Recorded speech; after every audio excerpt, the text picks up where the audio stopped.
Apa sih sunnah itu Pak Ustadz? Sunnah itu sering diartikan orang sekarang ini apa yang dilakukan Nabi. Bukan.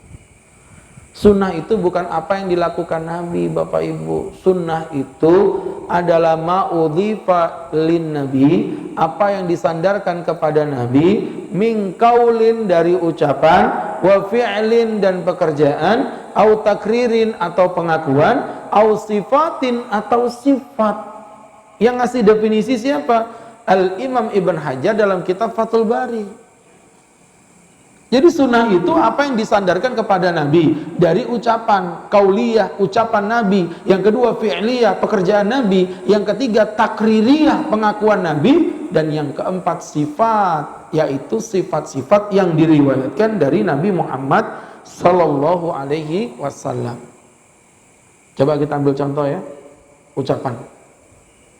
Jadi ada perkara itu diucapkan Nabi, tapi Nabi nggak sempat melakukannya. Itu pun sunnah. Iya Pak, jangan kemudian dijustifikasi bahwa sunnah itu apa yang dilakukan Nabi, begitu. Sehingga dikit-dikit Nabi pernah melakukan enggak? Nabi pernah mencontohkan enggak? Selalu begitu. Sekarang pertanyaannya, apa benar semua yang tidak dicontohkan oleh Nabi Muhammad Sallallahu Alaihi Wasallam lantas menjadi perkara yang bid'ah? Kan sering kita dengar begitu. Nabi nggak pernah contohkan, Nabi nggak pernah contohkan. Pak, tar dulu. Bapak kalau menggunakan kaidah ini secara general bahaya. Bahaya jemaah. Nabi pernah mencontohkan apa tidak? Nabi pernah mencontohkan apa tidak? Sekarang saya balik bertanya sama Bapak. Nabi pernah mengumpulkan Quran dalam satu buku apa tidak? Tidak pernah. Quran yang Bapak pegang itu baru dikumpulkan di masa Sayyiduna Abu Bakar As-Siddiq, dan itu pun baru rampung di zamannya Sayyiduna Utsman ibn Affan. Itu Quran dibukukan. Dulu di zaman Nabi Qur'annya tidak ada titiknya, tidak ada harokatnya. Bapak kasih harokat juga tidak pernah di zaman Nabi. Andai kata memberi harokat itu adalah kebaikan, kenapa tidak Nabi contohkan di masa Nabi? Kan kita mainnya begitu jadinya sekarang. Kan mereka andalannya begitu. Ini kalau memang baik, kenapa tidak dilakukan pada generasi-generasi sebelumnya? Oke, satu, pengumpulan Quran tidak pernah dicontohkan Rasulullah. Padahal kalau Nabi mau minimal bisa saja. Nabi punya sekretaris yang bernama Zaid. Apa susahnya buat Nabi untuk memerintahkan itu? Lagi, kalau Anda ngomong Nabi pernah mencontohkan, sekarang saya tanya balik, sholat tarawih yang dilakukan berjamaah sedunia alam raya di bulan Ramadan, pernahkah Rasulullah mencontohkannya? Itu baru terjadi di zamannya Sayyiduna Umar. Dan itu bukan mulus-mulus aja, beberapa sahabat sempat menolak ketika Sayyiduna Umar melihat orang-orang sholat di masjid bareng-bareng tapi nggak berjamaah, sendiri-sendiri. Dan itu memang yang dilakukan di masa Nabi, itu yang dilakukan di masa Umar, dan itu kemudian ditemukan di masa di masa Abu Bakar, dan itu kemudian yang ditemukan di masa Sayyiduna Umar. Kemudian Umar berkata, "Lau jumi'at ala qari'in wa'idin kana ahsan." Andai kata ini dikumpulkan dalam satu imam, maka ini sungguh adalah kebaikan. Seorang sahabat bilang, "Ya Umar, ini bid'ah." Artinya ini baru, nggak pernah dicontohkan Nabi. Apa jawab Umar? "Fa ni'mal bid'atu hadihi." Inilah sebaik-baiknya bid'ah. Apa Bapak mau bilang Umar nih pelaku bid'ah? Waktu itu yang ditunjuk siapa jadi imam? Ubay bin Ka'ab. Ubay bin Ka'ab itu adalah seorang sahabat yang dijuluki Nabi pembaca Quran terbaik dari sahabat itu adalah Ubay bin Ka'ab. Beliau adalah seorang laki-laki yang ditunjuk Nabi menjadi imam. Sekarang pertanyaan Ustaz, kok Ubay bin Ka'ab mau? Minimal Umar salah lah minimal. Kenapa Ubay bin Ka'ab mau? Kenapa para sahabat yang lain tidak ada yang menyalahkannya? Nabi tidak pernah contohkan. Andai kata ini baik, minimal dilakukan di masanya Abu Bakar As-Siddiq radhiyallahu taala anhu. Tapi faktanya tidak ada. Kenapa kok tidak ada yang bilang bid'ah? Melakukan azan 2 kali yang dikumandangkan di Masjidil Haram, di Masjidin Nabawi, sampai hari ini azan Jumat 2 kali itu pun tidak pernah dilakukan di masa Nabi. Itu baru pertama kali dilakukan di masa Sayyiduna Utsman ibnu Affan. Ya Pak? Sekarang pertanyaannya, ini dilakukan di masa Sayyidina Utsman. Kenapa nggak dilakukan di minimal di zamannya Umar? Utsman lah yang pertama kali mendahuluinya. Jadi kalau Bapak menerapkan kaidah yang kayak tadi itu, apapun yang tidak pernah dilakukan Nabi Muhammad SAW, itu berarti perkara yang memang bid'ah, bukan bagian dari sunnah Rasulullah SAW. Sekarang dalam kehidupan yang hari ini saja, mohon maaf bapak-bapak menghatamkan Quran di bulan Ramadan yang sudah menjadi tradisi di Masjidil Haram. Carikan dalilnya. Membaca doa khatmul Quran yang dilakukan di Masjidil Haram, carikan dalilnya. Memperpanjang kunut di waktu sholat witir dengan doa yang menyeluruh sampai ke seluruh penjuru alam, didoakan oleh Imam Sudais, carikan dalilnya. Kenapa begini kok tidak antum kritisi?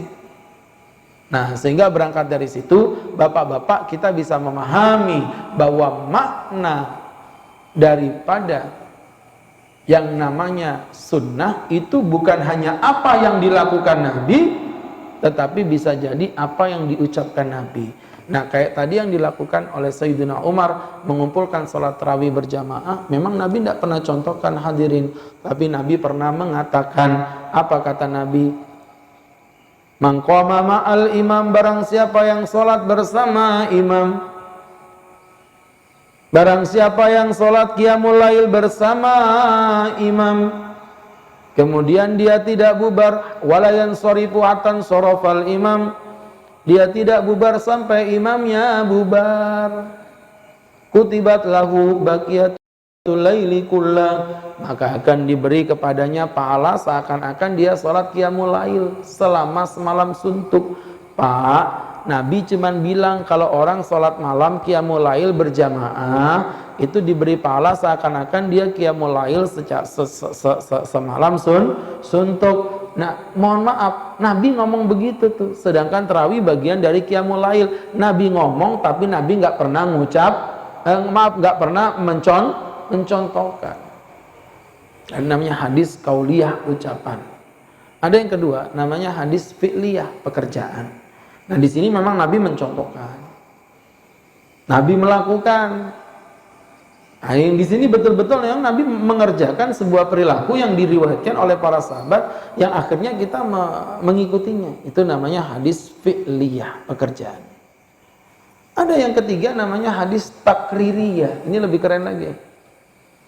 Nabi Muhammad SAW beliau tidak mengucapkan, tidak mengerjakan, tapi Nabi menemui, Nabi diam.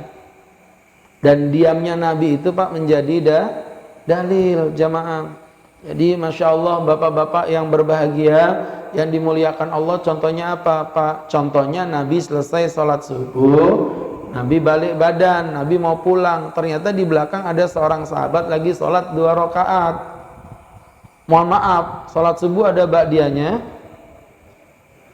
Sholat subuh ada ba'diyahnya?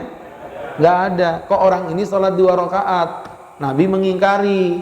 Kata Nabi, ya rajul, hai laki-laki, sholatus subhi rakaatan. Sholat subuh itu 2 rakaat, kata Nabi. Sholat subuh itu 2 rakaat. Jadi teman-teman yang dimuliakan Allah subhanahu wa ta'ala, ini menjadi pembelajaran untuk kita bersama. Ya, dari apa yang Ustaz jelaskan, jamaah yang dimuliakan Allah subhanahu wa ta'ala. Ya, artinya apa? Kalau kita pelajari teman-teman yang dirahmati Allah subhanahu wa ta'ala, Nabi mengingkari gitu. Ketika itu laki-laki ini berkata, ya Rasulullah, ya Habiballah, inni lam akun sholaitu raka'ataini lataini qablahuma. Aku belum melakukan sholat 2 rakaat sebelum subuh. Fashallaituhumal an, maka aku mengqadhanya sekarang. Aku mengqadhanya sekarang, bahasanya begitu. Jadi teman-teman yang dirahmati Allah subhanahu wa ta'ala, berarti tadi itu sholat qabliyah subuh, tapi diqadha ke setelah sholat subuh. Kata perawi yang membawakan hadis bilang begini, fasa kata wa marho, Nabi diam dan Nabi pergi. Diamnya Nabi menunjukkan bahwa perilaku itu tadi adalah boleh. Itu Padahal Nabi nggak ngomong, Nabi juga nggak mencontohkan, ya kan? Jadi teman-teman yang dimuliakan Allah Subhanahu wa taala, ini menjadi pembelajaran untuk kita bersama. Dari apa yang Ustaz jelaskan, teman-teman yang dirahmati Allah Subhanahu wa taala, jadi kalau kita ambil pelajaran, itulah yang disebut dengan takrir, pengakuan. Ya, ikrar. Nabi mengakuinya walaupun Nabi tidak mencontohkannya. Itu juga sunnah, Pak.